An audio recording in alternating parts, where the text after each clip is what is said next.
I ran into my ex-mother-in-law 4 years after divorcing my husband, and she laughed at me and said, "I am so glad I was able to get rid of you. He's marrying a much better woman now."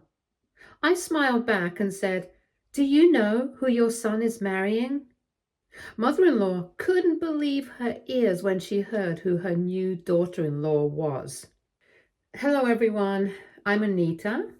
My husband, Matt, and my mother-in-law, Katie, are two other people who are important in my story. First, let me start off by saying that I used fake names so that no one could recognize me. I am well aware that a lot of people read these stories, so I had to hide our names. I really don't want to be recognized and have people talk about this again. I see that a lot of you have shared your mother-in-law stories here, so I thought my story may be a little interesting to you. So when I started dating Matt in college, I never knew that his mother would be an absolute nightmare. Back then, we were in a love bubble and thought that our life would go smoothly. Turns out that almost never happens. The trouble started when I had to drop out of college because of some personal issues. I guess I can mention it here since I know you guys won't be very judgmental. Actually, my mother passed away, which made me very depressed. She was my only parent since my father died when I was young. I have no siblings, so my mom was my entire world. When she died, I was so mentally messed up that continuing classes wasn't an option. My grades tanked horribly, and so staying in college wasn't of any use to me then. So I quit and got a job. Even at work, I was a mess, and my depression took a toll on me. I somehow scrapped through my toxic workplace until Matt graduated and proposed to me. After he proposed to me, he told me to quit my job and take a break till my mental health was back on track. I had some savings, but was terrified of being dependent on him. However, my therapist encouraged me to take a break, and Matt insisted. So that's what I did. I won't say that it made everything better, but it definitely helped. However, all my progress went down the drain when Matt introduced me to his mother. We talked over the phone sometimes, and I really liked her. She was a school teacher, so I really respected her for her profession. She seemed nice enough until the day I actually met her. Katie took one look at me and said, "Wait a minute, you're not white." "I'm sorry, what?" "You're not white. You're not like us." The moment she said these words, I knew that our relationship was doomed. I hadn't expected Katie to be a racist woman. She never gave any hints, and I also didn't know that she wasn't aware that I'm a person of color. I was really shocked and taken aback when she said that. I couldn't even say anything in return. However, Matt said, "Mom, what is wrong with you? Why would you say that?" Oh my God, Matt, why didn't you ever tell me that your fiance is not white? How does it matter, Mom? Her skin color and ethnicity is not important in this case. Of course it's important, Matt. You can't marry this girl. I can't have this woman as my daughter-in-law. You need to end this relationship right now. From that day, it was a losing battle I fought against Katie. She kept trying to break us up and called me various names. She would constantly tell Matt that I was a gold digger and how I was using my money like my kind always did. It was awful, guys. We had to have a court marriage because of how cruel she was being. She would constantly start fights between us and create a lot of misunderstandings. My mental health, which was already in a bad place, just couldn't take it anymore. I was having a hard time with everything and had no joy in my new marriage. I won't go into details about what she had done because then it would become a book. I will tell you what finally made my marriage break down. Katie had recruited her entire family to berate me and harass me. I tried to be nice and put up with them, but the things they would do and say had been just horrible. Matt and I were excluded from celebrations and even weddings. I'm a very family-oriented person, so seeing this made me feel like I was responsible for everything bad in Matt's life. After 16 months, I simply couldn't take it anymore. I filed for divorce and left the town. Matt kept begging me not to leave him, but I knew that I had to leave before I did something drastic. I also felt like I was ruining his life, so staying was more traumatic for me. Please don't judge me, guys. I was a deeply broken woman with severe depression and felt like I was a problem for everyone. Matt had tried to cut his family off, but that made them amp up their harassment. Plus, I felt like I was taking him away from his family. I went in a downward spiral, which ultimately made me leave. I left, went back to college, and started work in another city. I wanted to start afresh. However, Matt showed up a year later and begged me to give him another chance. By then, my mental health had actually improved, so getting into a relationship was back on the table. I did go on a few dates, but soon realized that I wasn't over Matt, so I relented and gave things a chance. We dated for 3 years before he popped the question again. I did take 3 more months to answer because I was a little scared. However, the years had made me a strong woman, and I knew that this time I would make my marriage work. So I said yes and got engaged to my ex-husband again. Matt had kept his mother in the dark about it all. He told me that he went low contact with her and checked in once a month. They didn't even talk for long because Matt couldn't forgive her. Katie wasn't a problem for us during our second chance at love. We were actually planning on not inviting her too. We were going to keep her in the dark till the end, but then I ran into her at my aunt's party. Katie and her entire school group were there because they had connections to my aunt and cousin. I had flown back to the town to attend the party along with Matt, but I hadn't expected to see Katie. I'd been enjoying the party when I saw Katie walk up to me. She said, "Ah, it's you again, Anita. What are you doing here?" "I've been invited here, of course." "Oh, really, Katie? Good for you.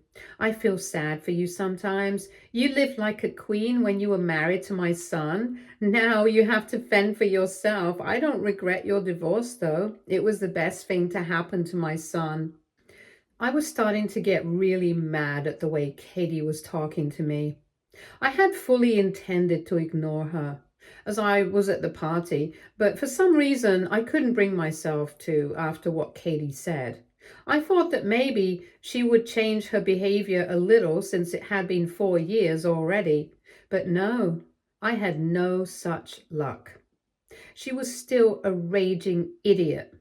I simply smiled at her and said, "It's been a really long time, Katie. Things change, don't they?" "Yes, things do change, and a lot of good changes happen in my son's life after you two divorced."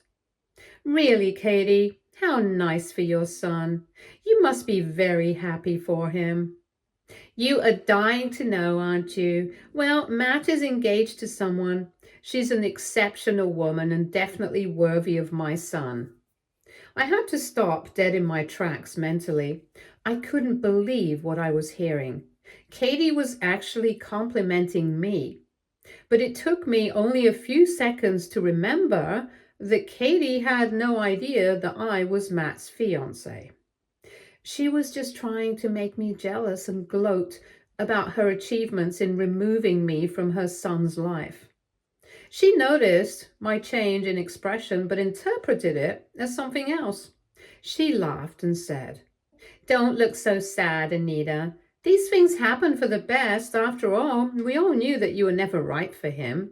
Now, finally, he has got the perfect woman who will soon be his wife. Oh, is that so, Katie? Yeah, she's a very successful woman and earns a lot of money. She is an absolute gem of a woman and very beautiful as well. That's nice to hear. Matt must be very happy. Sounds like he got lucky. I'm so glad I was able to get rid of you. He's marrying a much better woman now. All my efforts have paid off. Now he's finally with the woman he deserves to be with. Katie thought that she was hurting me and making me feel jealous about Matt. She was all smiles and praises about this new woman that her son was marrying. After years of suffering in silence and having my life uprooted by my stupid mother-in-law, I was able to face her and mock her for what she did. Katie thought that she had won, but she didn't win at all. Instead, she had fought a losing battle. I believed that it was the right time to actually reveal the truth about her new daughter-in-law to her. But first, I wanted to expose her lies to everyone, so I smiled and said, "Wow, you sound really proud of your new daughter-in-law for sure." Of course, I'm proud of her. We're best friends, and she already feels like a daughter to me. She feels like a daughter to you, you say? Yeah, we go out all the time, and she even takes me shopping. I don't think so, Katie. I know that you haven't even met your new daughter-in-law. Katie looked a little shocked when I mentioned this to her. She got very flustered because she wasn't expecting me to know anything about the fact that Matt rarely talks to her now and never introduced his fiancée to her. She thought that she would ridicule me and spread lies like she always did. But this time everything would backfire on her. Katie had no idea how horrible this night would turn out to be for her.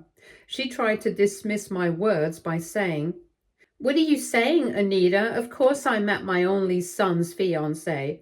My son loves and cares about me too much to keep her a secret." That's a weird assumption you have, Katie, since Matt doesn't even speak to you as much anymore. I don't think he will have a problem keeping his fiancée a secret.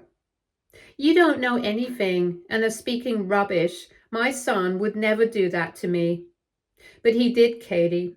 I know that he rarely contacts you and isn't even planning to invite you to his wedding. Katie was shocked to her core when she heard what I said. Matt had been putting her off for some time while Katie had been harassing him to tell her when he was getting married. So far, he had been extremely tight-lipped about everything, and it was driving Katie crazy. In the meantime, she was spreading stories of her own making to people she knew so that they wouldn't think something was wrong between her and her son. But I had exposed her in front of everyone. Katie was so stunned that she slipped and said, How did you know all this?" "Ah, so I'm speaking the truth, right, Katie? Tell me how you know all this. Have you been stalking my son?" "Why would I stalk your son, Katie?" "Probably because you got to know about his new fiancé and now you're trying to break them up. I know that you were capable of this since you dared to try and take my son away from me." I started to laugh when Katie said that. Now, she was trying to blame me because Matt wasn't talking to her. Of course, she had to try and pin the blame on me because she didn't want everyone to think that the low contact was her fault. So she stupidly tried to paint me as a stalker. I mean, her son divorced me 4 years ago. Why would I still be in contact with her, right? Katie's actions only made me laugh because she was being ridiculous. I said, "I didn't try to take your son away from you, Katie. You were responsible for chasing your son away with your shenanigans. As for me, well, I don't need to stalk him." "What do you mean, Anita?" "Do you even know who your daughter-in-law is, Katie?" "No, I didn't." "Well, it doesn't matter. That's not important. Tell me why you're stalking my son and trying to ruin his life with his new fiancée." "Oh, my dear Katie, I don't need to stalk him or ruin his engagement. You want to know why? Because I am the one marrying him." The look on Katie's face was absolutely priceless. She was looking at me like I had grown 3 heads. Never have I seen someone look so shocked and confused in all my life. It was so funny that I could barely stop my laughter. I didn't laugh, but I did give her a nice smile to let her know how satisfied I was to tell her the truth. But Katie wasn't willing to accept the truth. As soon as she recovered, she started yelling at me and said, "No, that's impossible. You're making up things. You are not his fiancé." "Why would I make up lies about this, Katie?" "Because you're still obsessed with my son and want him back. I bet you're stalking and harassing him so that he takes you back." Like I said, Katie, I don't have to do that. I never had to do that because Matt was the one who reached out to me and told me that he wanted to give us a try again. 2 years later, here we are.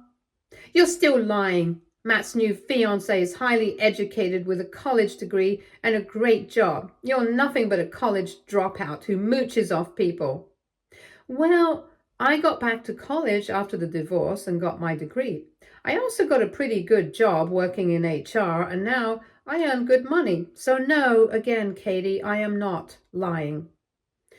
Katie was in complete denial because she didn't want to accept the truth. In her world, there was no way Matt was getting back with me. After all, she had spent a considerable amount of time getting rid of me. Plus, her relationship with her son also suffered for her actions.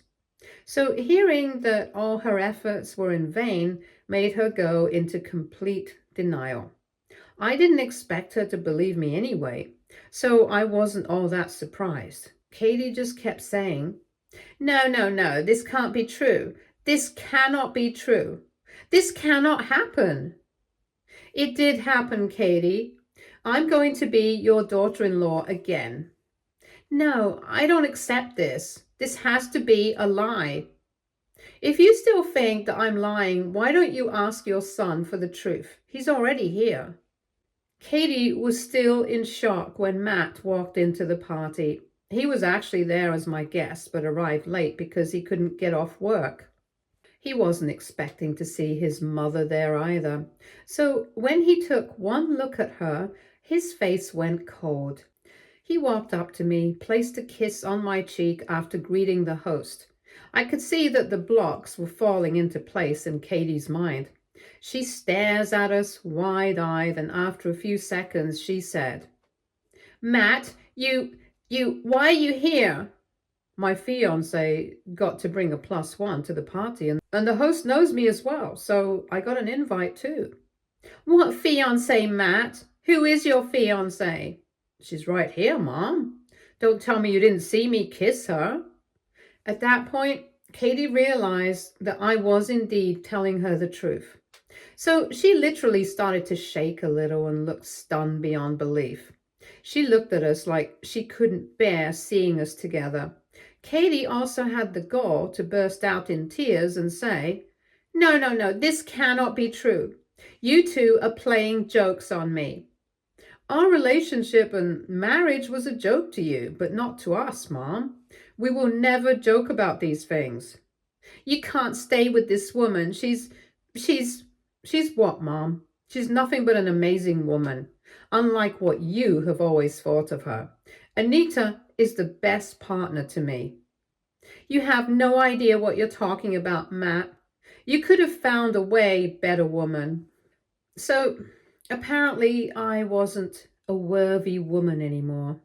I knew very well that Katie didn't like me because of my race, but she was too prideful to admit it in front of everyone. After all, there were a lot of colored people at the party. She knew exactly what would happen if she revealed her prejudice in front of everyone. She had already stories about how I was a gold digger and a mooch. I already told her that I got a college degree and earned good money. People who knew me at the party knew this too, so that lie wasn't going to fly anymore. I didn't even have to expose her true reasons in front of everyone. Her son did that for me. He had said, I wouldn't even dream of replacing her. I couldn't stop the divorce, but I sure wasn't going to walk away from her without begging for another chance. You hear that, Katie? Looks like I wasn't stalking Matt, like you said. He did reach out and brought me back into his life. Why would you do that, Matt? This woman is not worthy of you. Stop that nonsense, Mom. You don't know anything because you are a prejudiced, evil woman. You broke up our marriage because you didn't approve of me marrying someone who's not white. This is exactly why I went low contact with you, Mom. Everyone around us gasped as they heard about Katie's real face. Like I said, there were a lot of colored people at the party who felt deeply offended when they found out the truth. I should also mention that Katie's employer was also there, who wasn't happy hearing about this. But I will come to that later. For now, you should know that she was really affected by what Matt told her. She started to cry again and said, How can you say that about me, Matt? I would never say such a thing. Anita is probably making things up to make me look bad. I can't believe that you're still lying and trying to pin the blame on Anita. I have proof that you hated her because of her race. What? I never said such a thing, Matt. Don't say things to protect your wife. I have so many colored friends. I would never do something like this. Oh, please, Katie. You can have colored friends and still be super racist. I wonder how much they would support you once they know that you literally caused our divorce because you couldn't stand your son marrying a colored woman. I did no such thing, Anita. You two got divorced because you are a good-for-nothing gold digger. Well, I still have those voice reports and texts if you want me to play them. You can either accept what you did, or I can prove to everyone what a horrible woman you are. Katie went silent because she knew that she was cornered. I have heard those voice messages and read those texts. I know that they are bad. She'd called colored people a lot of names and even made fun of people's culture. They were highly hateful things, and she had even said something about all colored women being gold diggers because of their culture. You can only imagine what damage that would make in a room filled with colored people. Let's not forget that Katie's boss was present there as well, and Katie knew that she would have dug herself into a bigger mess if she let Matt play those recordings. So she remained silent, and she didn't want to risk anything. People weren't stupid, though. They knew exactly what her silence meant. They started to whisper among themselves and lightly berate Katie.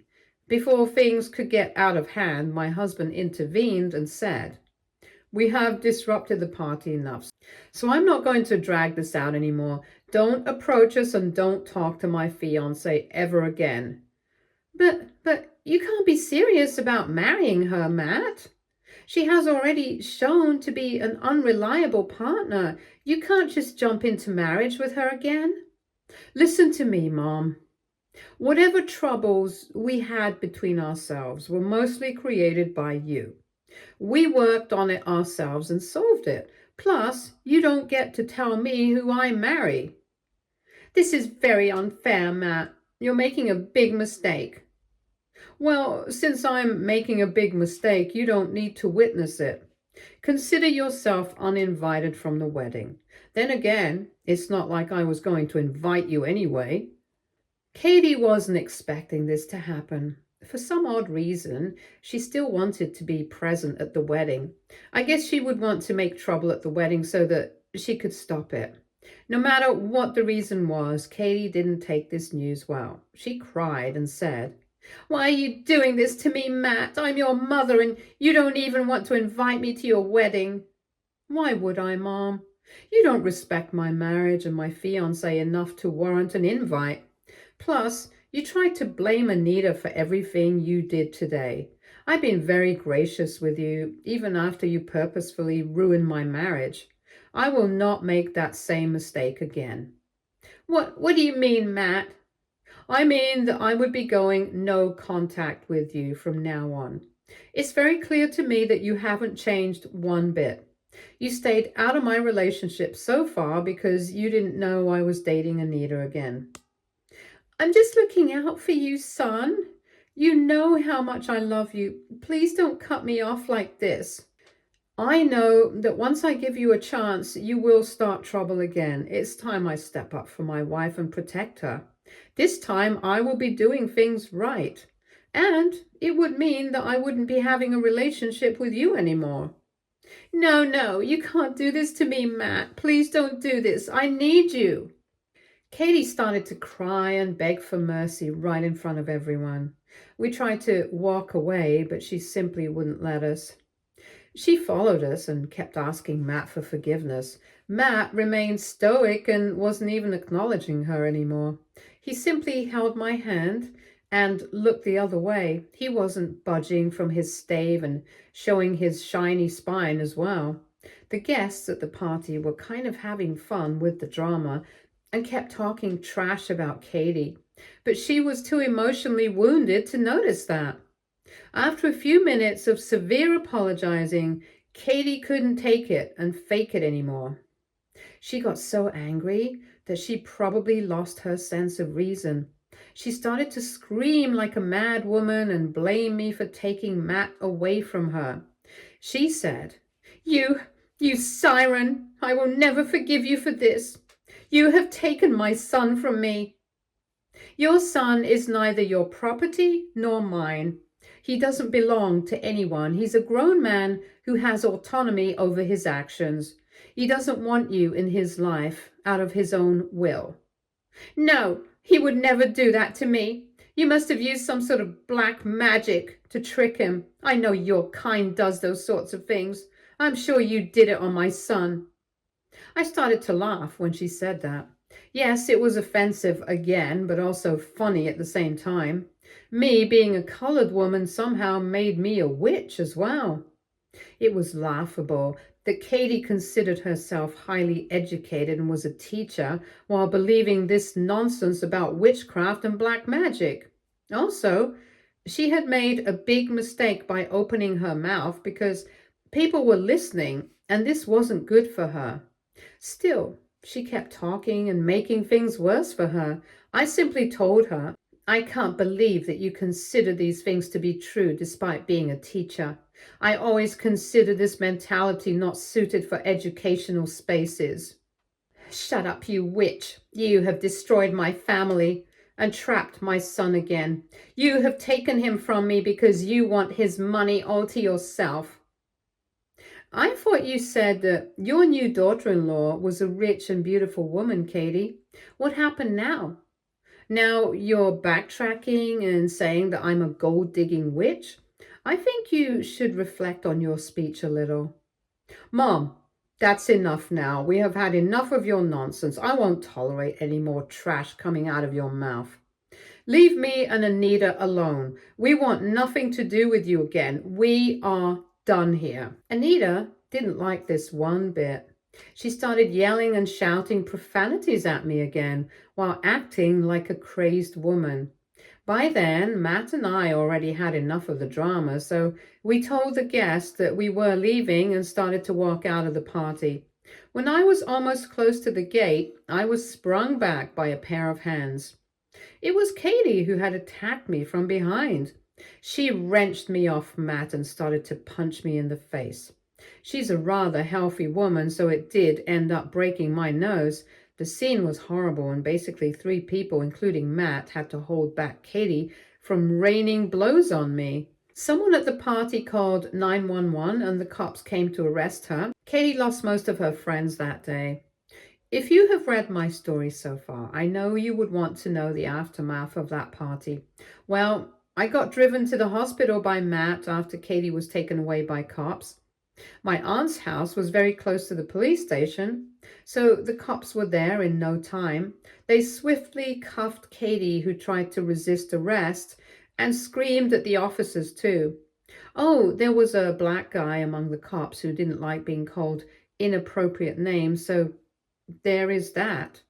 I got my nose fixed and had to stay back home for a week to recover from a massive black eye that Katie gave me. Katie's a big woman while I'm just 5 feet. She sure did pack a punch and it hurt me badly. However, it did have some perks though. Katie got sent to jail because of the assault. Yes, it was bailable, so she got out. But once she did get out, she was informed that she would no longer work at the school. So she had been fired from her job and was blacklisted from all the schools in our town. At least that's what my aunt told me. She had trouble getting a job while she ran through her savings, hiring a lawyer, and paying my medical bills. Yeah, eventually, when the case went to court, she was made to attend anger management classes along with paying off all my medical bills and lawyer fees. Plus, Matt and I got a restraining order against Katie, so that's nice. I did get some extra compensation as emotional damages, so that's nice. Matt and I did our second honeymoon with that money, so the joke's on Katie. Speaking of marriage, Matt and I had a small ceremony with our closest friends and family. I know some of you may think that since we already had a wedding, we didn't need a second one, but I feel that since we were starting afresh, we really needed this ceremony. The past is in the past and we have to move forward. We were lucky that both our families turned against Katie completely and banned her from their home too. They couldn't believe how racist and violent she had been towards me. Some people in Matt's maternal family were on Katie's side, but that was fine. It was good to know what's in someone's mind so that we could cut them off sooner. Don't worry, they were not invited to the wedding. So Katie needs to be far away from us now. We don't keep in contact and don't really know what she's doing right now. No schools would take her, so she definitely isn't a teacher anymore. No matter how she lives now, I think she totally deserves it for being such a cruel woman.